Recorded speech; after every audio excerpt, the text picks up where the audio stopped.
Subscribe now and press the bell icon. Never miss an update.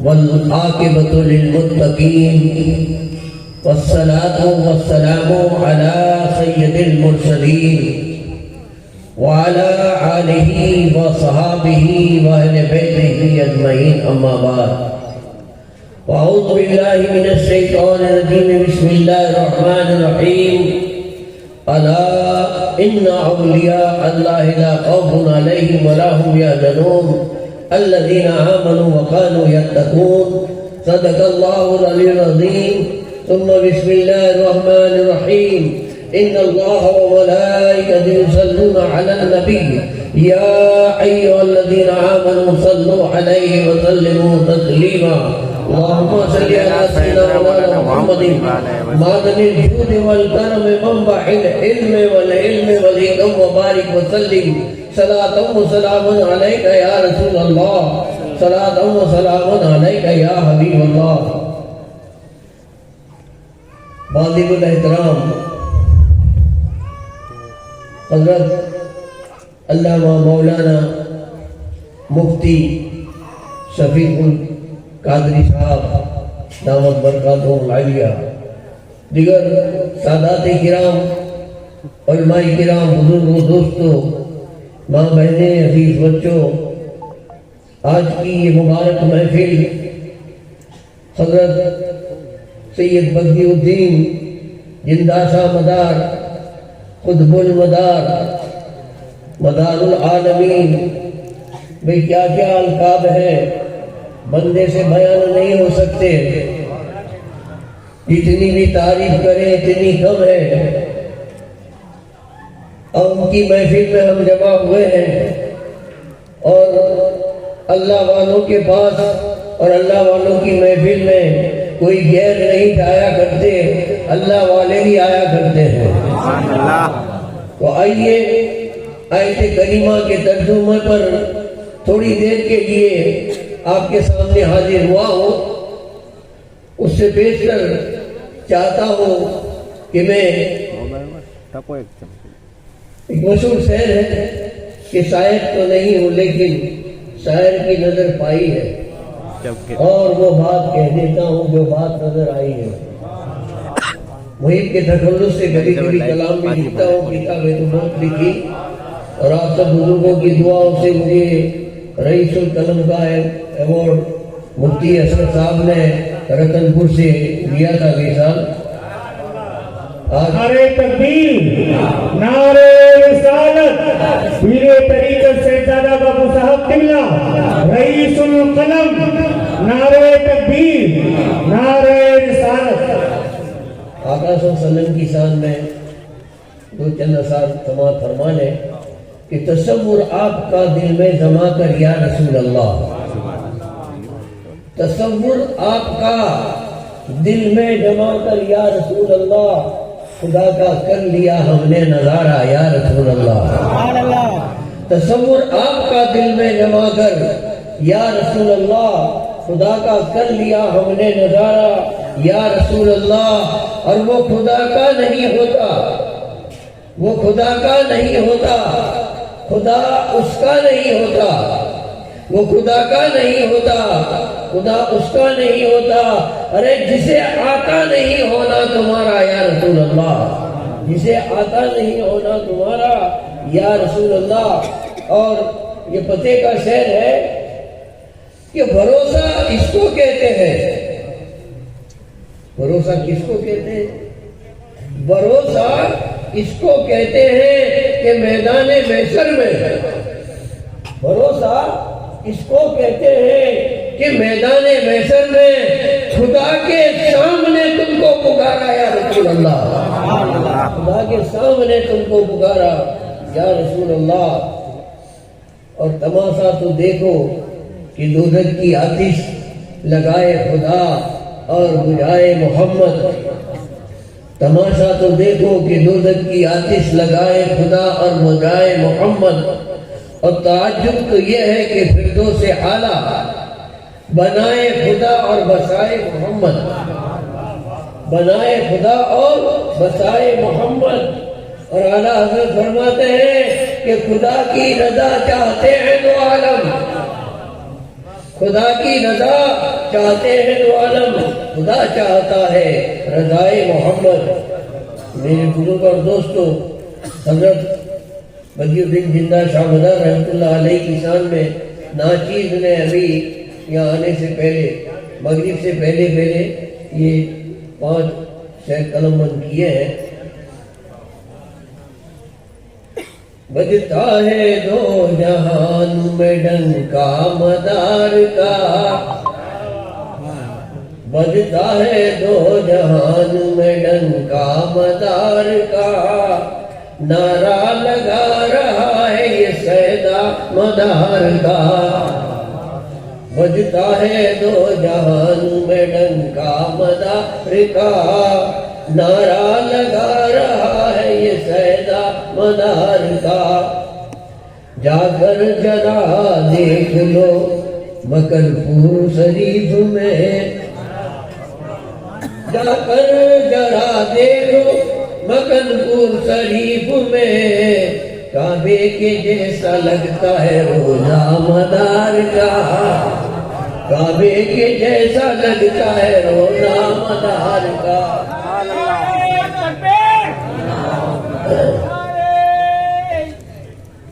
بجتا ہے دو جہان میں ڈنکا مدار کا، اور تبلیغ دین عام کیا سارے جہاں میں، تبلیغ دین عام کیا سارے جہاں میں، دنیا میں جا بجا ہے، ہر دنیا میں جا بجا ہے چلا مدار کا، دنیا میں جا بجا ہے چلا مدار کا، بجتا ہے دو جہان میں ڈنکا مدار کا، مانگی مراد ملتی ہے دارے مدار سے،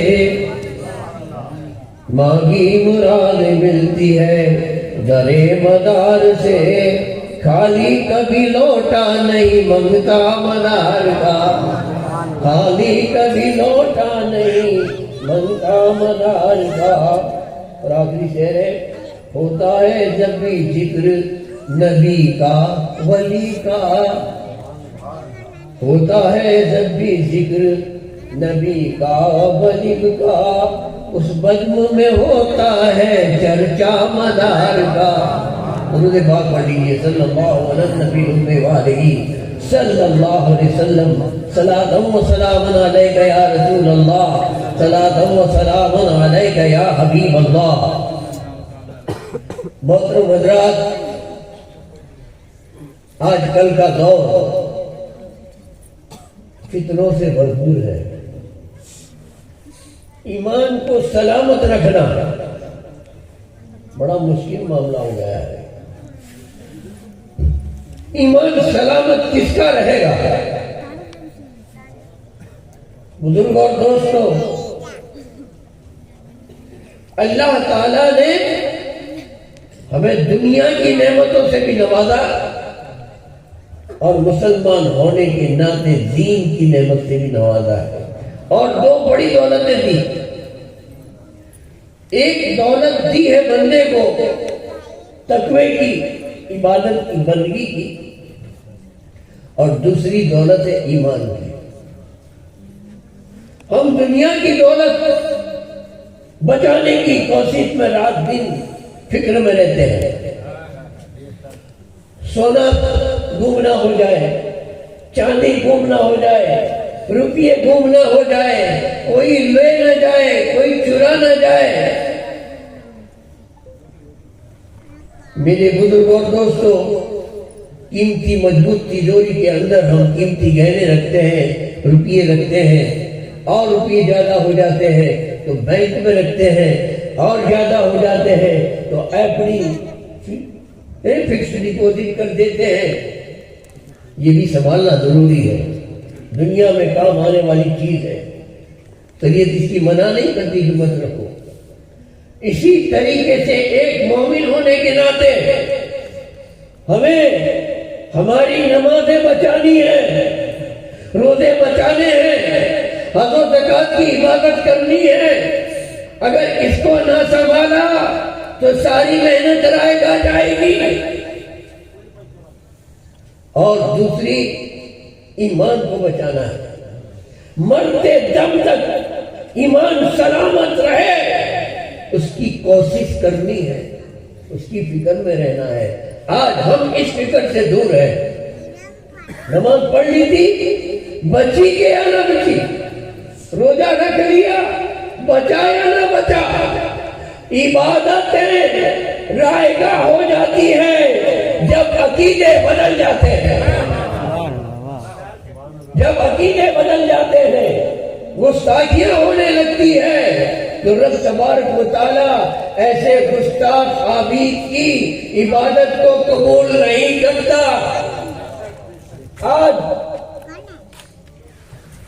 یہ سمجھایا جاتا ہے نبی ہمارے جیسے تھے، ولی ہمارے جیسے تھے، تو بھئی تو کیسے بنانا چاہتا ہے؟ انسان اللہ تعالیٰ کی جتنی مخلوقات ہے اس میں سے سب سے افضل اشرف المخلوق اگر کوئی ہے تو انسان ہے۔ رب تعالیٰ نبی کو بھیجے یا ولی کو بھیجے گا تو اشرف المخلوقات میں بھیجے گا کہ کوئی ادنا مخلوق میں بھیجے گا؟ انسان سے اشرف مخلوق ہے کیا؟ فرشتہ بھی نہیں، جنات بھی نہیں۔ رب نے پسند کی ہے، اپنے پیارے بندوں کو اس بصری لباس میں بھیجا ہے ہماری رہنمائی کے لیے، ہماری رہبری کے لیے۔ لوگ سمجھا دیتے ہیں ہمارے جیسے ہیں، ارے تجھے میں سوال کروں گا، ایک ادنے سے ولی کی برابری نہیں ہو سکتی کسی سے بھی، اور ولی کو رب تبارک و تعالیٰ نے بڑے بڑے اختیار عطا کیے ہیں۔ کوئی ولی بغیر اختیار کا نہیں ہوتا، ضرورت پڑتی ہے تب وہ بتا دیتے ہیں، معاملہ جب سامنے آتا ہے تو مجاہد ہو جاتا ہے۔ میری بزرگوں اور دوستوں، قرآن سے اس کا ثبوت ہے کہ ولی کو رب نے کیا اختیار دیا ہے۔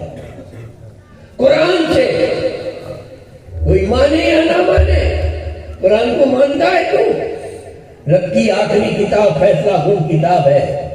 مجھے یہ بتاؤ کہ حضرت سلیمان علیہ السلام کے لشکر کے اندر بڑے بڑے عالم تھے، سپہ سالار تھے، پہلوان تھے، حکیم تھے، دانشوروں کی پوری جماعت تھی، پہلوان بھی تھے۔ ایک دن کیا ہوا کہ ایک پرندہ تھا آپ کے ساتھ میں رہتا تھا، ہدہد۔ اس کا کام یہ تھا کہ جس جگہ سے پانی نکلتا تھا وہ پانی کی جگہ بتا دیتا تھا۔ یہ ہدہد کہیں دور چلا گیا، یہاں حضرت کو ہدہد کی ضرورت پڑی، ہدہد نہ آیا، آپ غصے میں آ گئے۔ کئی دنوں کے بعد آیا تو حضرت اس سے بہت ناراض تھے، کہاں چلا گیا تھا؟ ضرورت کے وقت اس نے معافی چاہی، حضرت معاف کرنا مجھے، میں ایسے ملک میں جا کے آیا ہوں کہ جہاں تک کہ آپ کی حکومت ابھی وہاں نہیں پہنچی۔ سبا نام کا ایک شہر ہے، وہاں بلقیس نام کی ایک رانی حکومت کر رہی ہے، اور وہ ابھی تک کے ایمان نہیں لائی، آپ کا پیغام وہاں تک کے نہیں پہنچا۔ اس کے پاس ایک عالیشان تخت ہے، سونے چاندی اور ہیرے موتی سے جڑا ہوا تخت ہے۔ وہ تخت پر وہ بیٹھتی ہے تو میں نے تخت دیکھا تو تعجب ہوا کہ دنیا کا بادشاہ ہے حضرت سلیمان علیہ السلام، نبی بھی ہے اور بادشاہ بھی ہے، لیکن ایسا تخت آپ کے پاس نہیں ہے۔ حضرت نے کہا ٹھیک ہے، جاؤ اسے توحید اور رسالت کا پیغام پہنچاؤ۔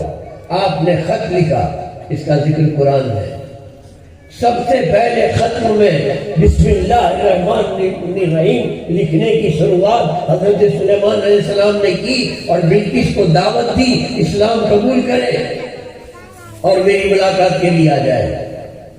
بلقیس کے پاس تک لشکر بھول گیا اور بلقیس کے پاس وہ تک پہنچا، ادھر آپ نے دربار بھرا اور کہا کہ دیکھو جیسا میرا خط پڑے گی بلقیس ملنے کے لیے مجھے یہاں پر آئے گی،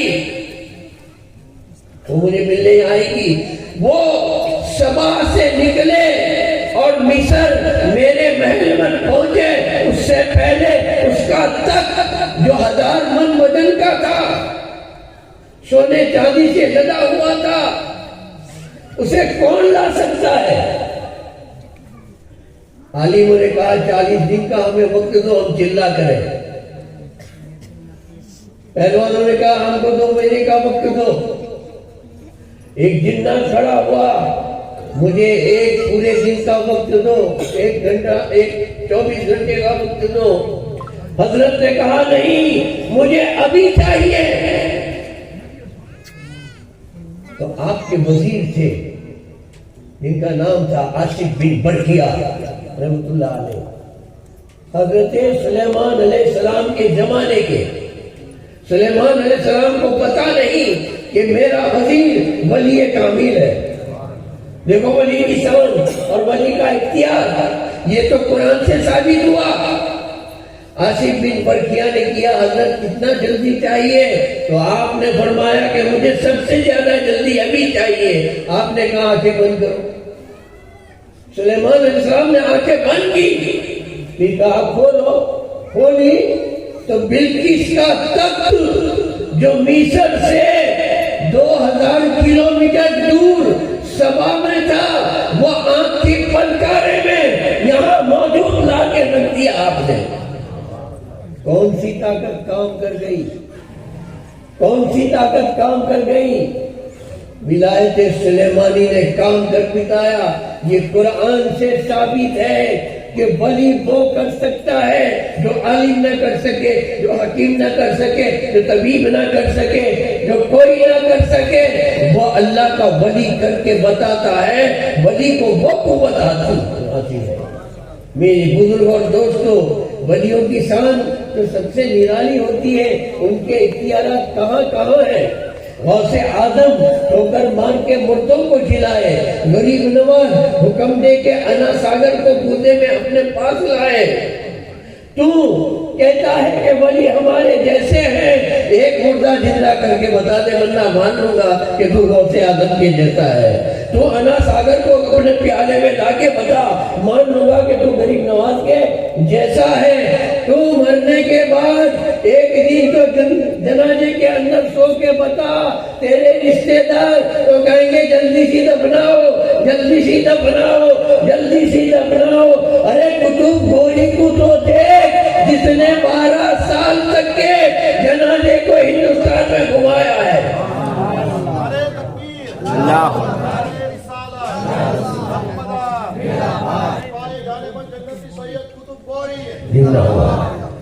محترم حضرات، ولی اپنے جیسے تھے، بے شک وہ بشر ہے لیکن خیر البشر ہے، افضل البشر ہے، اشرف البشر ہے، ہمارے جیسے نہیں۔ میرے بزرگ اور دوستوں، ان کے اختیار کا عالم کیا ہے؟ آخری بات کہہ کے بات کو ختم کروں گا کہ بغداد کی سرزمین ہے، خلیفہ ہارون رشید کا زمانہ ہے۔ اس کی بیگم زبیدہ خاتون جو بڑی نیک خاتون تھی، عبادت گزار تھی، اللہ والی تھی۔ صبح صبح وہ سواری لے کر بغداد شہر میں نکلی ہے۔ ایک جگہ لوگوں کا ہجوم جمع ہوا دیکھا، اس نے سواری کو روکی اور کہا لوگ کیوں جمع ہوئے ہیں؟ کوئی جھگڑا ہوا ہے، کوئی فساد ہوا ہے، کوئی ڈنڈا ہوا ہے؟ ایک خادم گیا، اس نے تلاش کی، پتا چلا کہ وہ بہلول گانڈا، دنیا جس کو گانڈا کہتی تھی، پاگل کہتی تھی، وہ بیٹھا ہے، بچے جیسے مٹی کے گھر بنا کے کھیلتے ہیں ایسا مٹی کے گھر بنا کے کھیل رہا ہے۔ دنیا تماشا دیکھنے کے لیے جمع ہوئی ہے۔ زبیدہ خاتون سمجھ گئی کہ دنیا انہیں نہیں پہچانتی، یہ تو بڑے مضبوط ولی ہیں، اب چلو صبح کا وقت ہے، کم سے کم دیدار تو کر لوں۔ نیچے اتری اپنی سواری سے، زبیدہ خاتون گئی حضرت بہلول دانا کے پاس، جا کے سلام کی۔ آپ نے جواب دیا تو چھوٹے چھوٹے مٹی کے گھر، جیسے بارش کی موسم میں ہمارے محلے میں بچے مٹی کے گھر بنا کر کھیلتے ہیں، اس طریقے سے مٹی کے گھر بنا رہے تھے۔ حضرت سلام کا جواب دیا، آپ کے ساتھ چہرہ ملایا۔ زبیدہ خاتون نے پوچھا حضرت کیا کرتے ہو، کیا کرتے ہو؟ جواب دیا جنت کے محل بناتا ہوں، جنت کے محل بناتا ہوں۔ زبیدہ نے کہا حضرت بیچو گے بھی؟ بیچنے کے لیے تو میں بنا رہا ہوں، خریدنے والا چاہیے، مجھے ایک خریدنا ہے، میں ایک خریدنا چاہتی ہوں۔ تو آپ نے کہا لاؤ 30 درہم۔ کتنے؟ 30 درہم۔ فوراً اپنے بٹوا کھولا، 30 درہم دے دیے۔ ایک پٹی کے گھر پر انگلی رکھ کے کہا یہ جنت کا محل زبیدہ خاتون کا ہے۔ زبیدہ خاتون اب کچھ بولنا نہیں ہے، یہ اللہ والوں کی باتیں ہیں۔ اپنی سواری پہ بیٹھ گئی، دن گزر گیا، رات ہوئی، اپنے خامن اور سرتاج کے پاس بیٹھی اور کہا کہ آج تو میں حضرت بہلول دانا سے ملی اور ان سے میں نے 30 درہم میں جنت کا محل خریدا ہے۔ خلیفہ ہارون رشید کہتا ہے کہ وہ تو گانڈا ہے، تو بھی گانڈی ہے، 30 درہم کے اندر تیرے باپ نے جنت کا محل رکھا ہے، وہ تو گانڈا ہے۔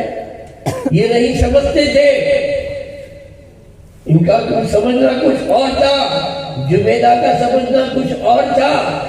یہ سمجھ گئی کہ اس کی سمجھ میں نہیں آئے گا، کیا سو جا سو جا، دونوں سو گئے۔ سونے کے بعد کیا ہوتا ہے کہ ہارون الرشید ایک خواب دیکھتا ہے، خواب میں وہ جنت میں گھوم رہا ہے، طرح طرح کے قیمتی محل دیکھتا ہے، سونے کے محل، چاندی کے محل، جواہرات کے محل، بادشاہ ہونے کے اس نے ایسے محل نہیں دیکھے تھے۔ ایک محل کے قریب گیا تو دروازے پہ لکھا تھا زبیدہ خاتون کا محل۔ اوہ یہ تو میری بیگم کا محل۔ بیگم کہتی تھی بات سچی ہے، اس نے جنت میں محل خرید لیا۔ اب بھائی آنکھ کھل گئی، آنکھ کھل گئی، بے چینی بڑھ گئی۔ فجر کی اذان کا انتظار کرنے میں کروٹیں بدلی، کیسے صبح ہوئی، جیسے صبح ہوئی میاں فوراً دربار بلایا۔ سب پریشان کے روزانہ یہ 10 بجے اٹھنے والا آج 6 بجے کیوں اٹھ گیا ہے؟ اٹھا، دربار بلایا اور کہا دیکھو، اپنے سپاہیوں سے کہا جاؤ بغداد میں گھومو، وہ بہلول دانا کو ڈھونڈو کہاں ہے، بہلول دانا کو ڈھونڈو کہاں ہے۔ سپاہی گئے، فوراً خبر لے کے آئے، کل جس جگہ پر بیٹھے تھے اسی جگہ پر آج حضرت بیٹھے ہیں، اسی جگہ پر آج بیٹھے ہیں۔ کیا معاملہ ہے؟ چلو سواری لے لو، مجھے انہیں سلام کرنے جانا ہے۔ پہنچا وہاں پر، آپ بیٹھے تھے، مٹی کے گھر بنا رہے تھے، جا کے سلام کی، آپ نے جواب دیا کیا کرتے ہو کہ جنت کے محل بناتے ہو، مجھے بھی ایک خریدنا ہے۔ تو کہتے ہیں کہ 30,000 درہم۔ ایک رات میں بلیک مارکیٹ ہو گیا، بھاؤ وسیع گیا ایک دن رات میں۔ حضرت کل تو میری بیگم کو آپ نے 30 درہم میں دیا ہے، آج مجھ سے 30,000 درہم وصول کر رہے ہو کہ تیری بیگم بغیر دیکھے خریدنے آئی تھی اور تو دیکھ کر خریدنے آ رہا ہے۔ اللہ کا ولی علم غیب بھی رکھتا ہے، آنے والا کیا خواب دیکھ کے آیا ہے اس کا بھی علم ولی کو ہے۔ ولی کے اختیارات کی باتیں آگے کرتا چلوں گا تو رات جو کم پڑ جائے گی، دن کم پڑ جائیں گے، مہینے کم پڑ جائیں گے، ولی کا ذکر ختم نہیں ہونے والا۔ میرے بزرگ اور دوستو، تو ہم تو ولیوں کے سردار کی دربار میں بیٹھے ہیں۔